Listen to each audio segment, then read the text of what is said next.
Two players here who would love to be Kevin Keegan's understudy in Spain. West Ham's record signing, Paul Goddard, has scored only once in the last 14 games and knows a better run of form is required to put him in the reckoning for England's World Cup squad. While Everton's Adrian Heath, who has already impressed at under-21 level, is also a possible outsider. He's their record buy, costing £700,000 from Stoke just a few days after Everton were knocked out of the FA Cup, ironically by West Ham. They're unchanged today, Everton, with Billy Wright keeping the number 5 shirt and captaincy while Mike Lyons plays in the reserves following an injury. It means the average age of this side is under 23, with the number 2 Brian Burrows and number 6 Kevin Richardson, the latest youngsters to be tried by Howard Kendall. West Ham are without David Cross for the first time this season. He damaged a shoulder in training and joins an injury list which still includes Alan Devonshire, Alvin Martin, Pat Holland and Stuart Pearson. So Paul Allen comes into midfield wearing number 6, and at number 9, Francois van der Elst pushes forward into the attack. Referee this afternoon, John Key of Rotherham.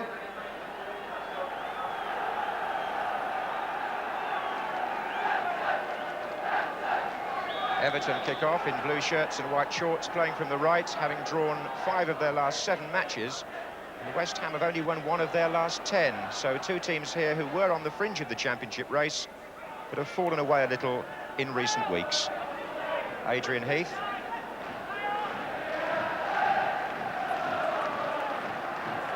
And there was Goddard going in for his first challenge.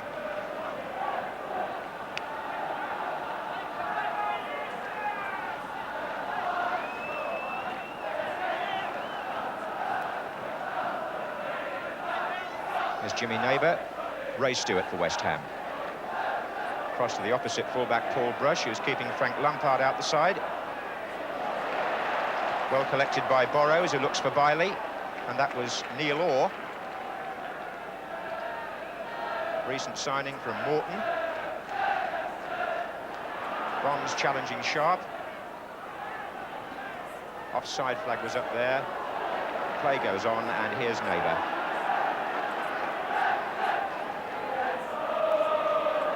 Bailey.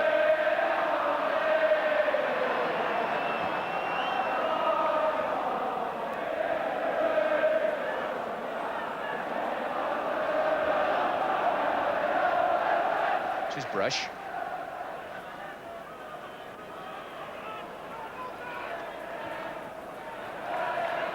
Irvin, who plays fairly wide on the right for Everton, has made quite an impression since he came into the side against Aston Villa, match we covered here. There's Heath taking his pass, and it was Pike that went across to block.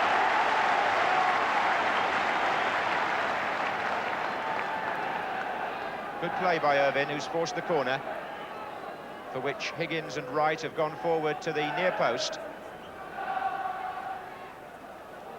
Higgins got a flick on and turned over by Phil Parkes. Everton playing the near post corner, which is so fashionable these days. They tend to line up both their centre-backs there on the near post, as you can see, Higgins and Wright.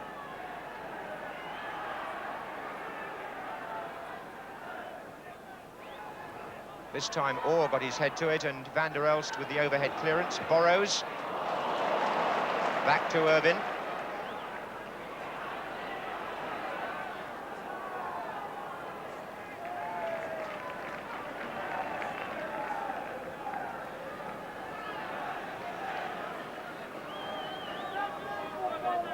Neighbour seeing plenty of the ball early on.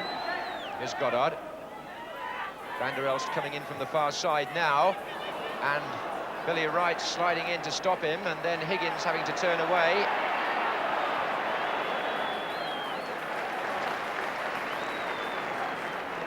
Van der Elst more attuned perhaps now to the pace of the English game than he was when he first came into the West Ham side.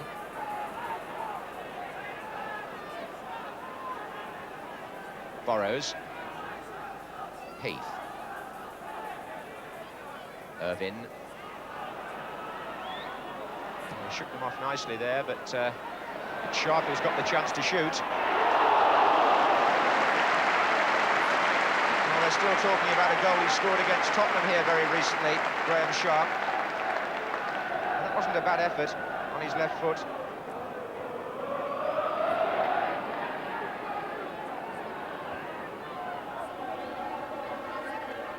Billy Bonds. Brooking.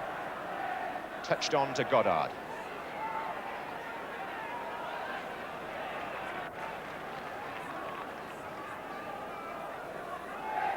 There's Brush.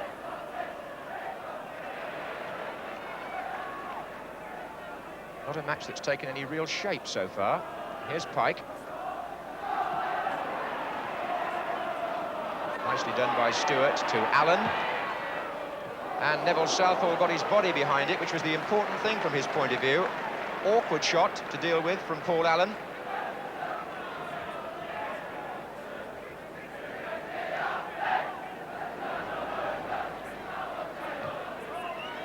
Brooking. Neighbour.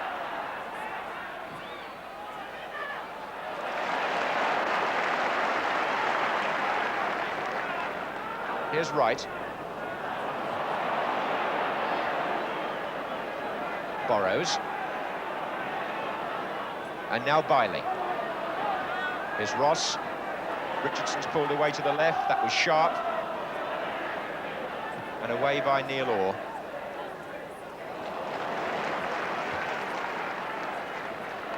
Right. And sharp again. Here's Heath. Here's Bailey. Oh, I say! Well, there were two things to admire there. The shot by Bailey and the save by Parks. How well Bailey got that down and in an instant lashed in the shot, and how well Bill Parks reacted.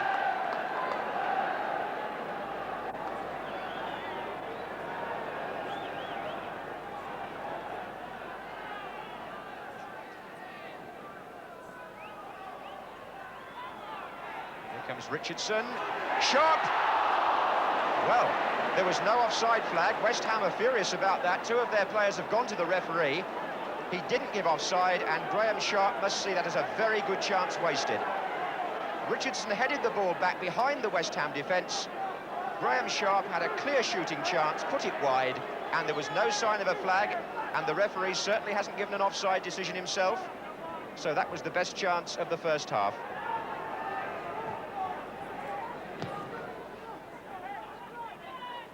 Higgins. And now Bonds. Goes Bailey. Goes forward by Brush. Higgins underneath it, waiting for the bounce as Van der Elst closes in. Oh! Well, hit handball. Here's Van der Elst anyway, and can he get it in? Out by Bailey.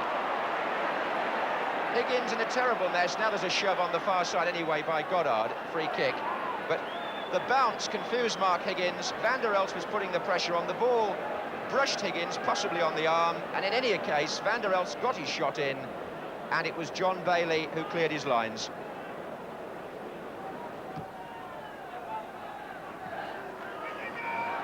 Sharp. War coming across.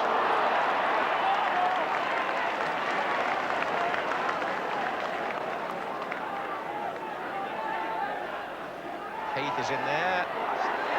And so is Richardson, and he put it over to the relief of Jeff Pike, who got caught rather there.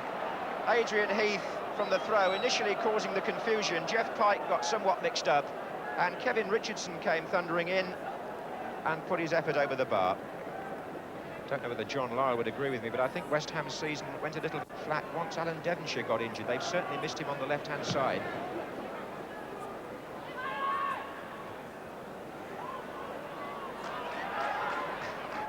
Borrows to Irvin.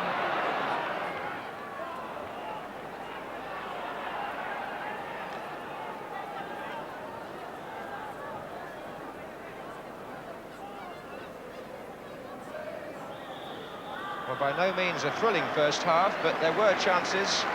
Not many of them, it's true, but the two number 9s, Graham Sharp missed one when West Ham thought he might be offside, and Francois Van der Elst got in and had an effort knocked away from near the line by John Bailey. So no score at half-time here.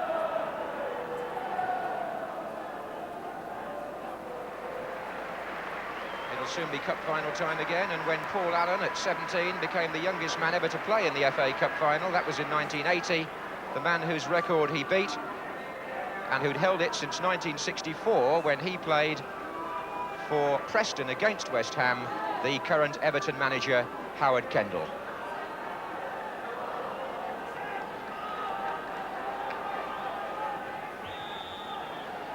West Ham won their first 2 away games in the First Division after they were promoted at Tottenham and Sunderland, but since September they haven't won away in the league. Playing from the right in the second half.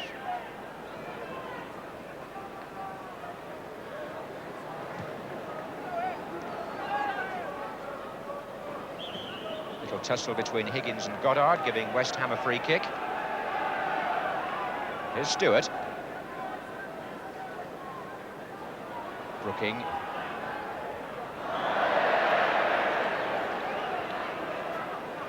Well, there'll doubtless be some competition for the creative midfield spot in the England team this summer. I just wonder if Trevor Brooking and Glenn Hoddle could be accommodated in the same team, or if it must be one or the other. Should be interesting.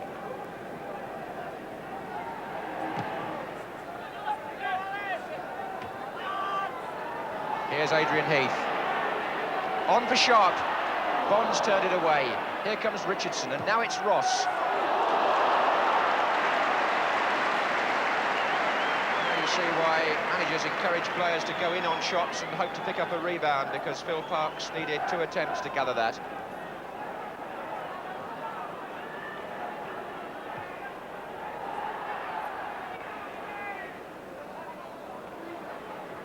We're 20 minutes into the second half, and still no goals, which is perhaps why the crowd are making so little noise. Hasn't been very much at either end to get them excited.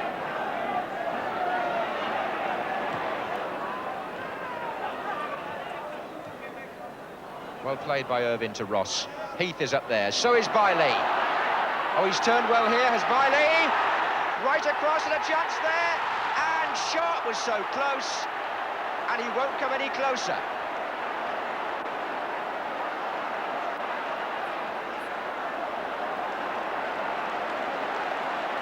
Well, Bailey made it possible. It was a good turn and cross. Graham Sharp did all he could, and Ray Stewart got in there for West Ham to clear right on the post. Richardson.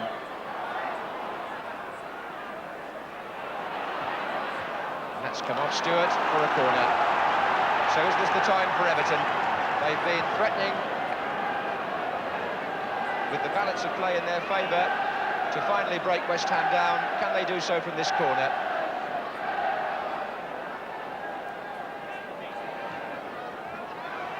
Billy Wright. Well, Higgins and Sharp on the near post took the attention of the West Ham players, and Billy Wright came in, and his header was some way over.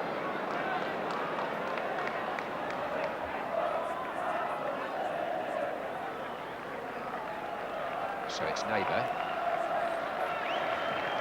Van der El starts a run down the right. Now, can he trick Higgins? He has. He's got 2 up with him. One of them was Goddard. It went across him and behind Jeff Pike, and gives Alan Irvine the chance to come away for Everton. The game badly needed some inspiration now. It's gone through a very flat phase indeed, with not very much happening at either end. Here's Stewart.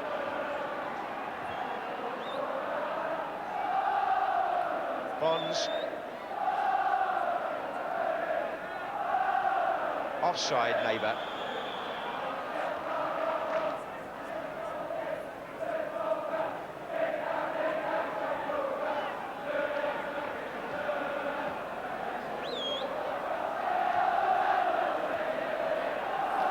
Bailey is Heath. He's through here as Adrian Heath. Oh, what a good challenge. And you don't need to be told that was a defender doing his job when a goal seems certain. Paul Brush with a superb interception when a goal seemed inevitable from Adrian Heath.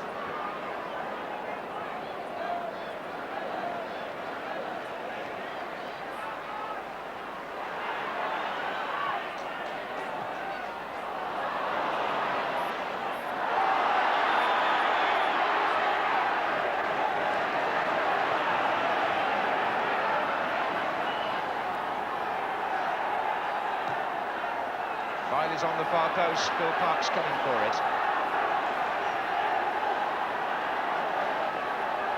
Trevor Ross began the move, Bailey put the ball through, and Adrian Heath behind the defence with Parkes coming out. What a good challenge by Paul Brush.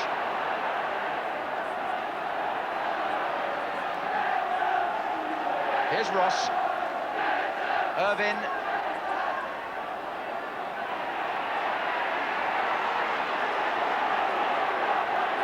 And the crowd getting restless because Everton had so much of the play, especially in this second half. There's Brush away for West Ham. Van der Elst. Paul Allen supporting the attack here, with Van der Elst going down the centre and Brian Burrows covering.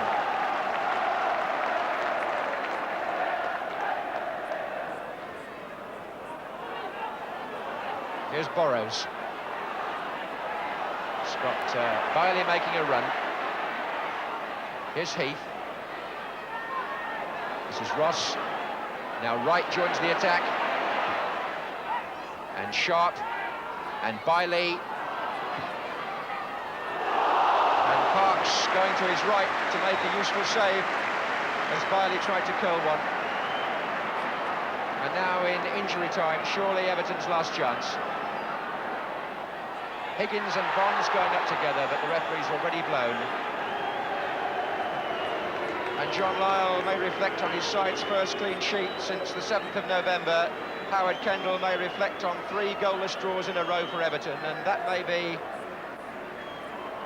satisfying in a sense defensively, but all I can say is that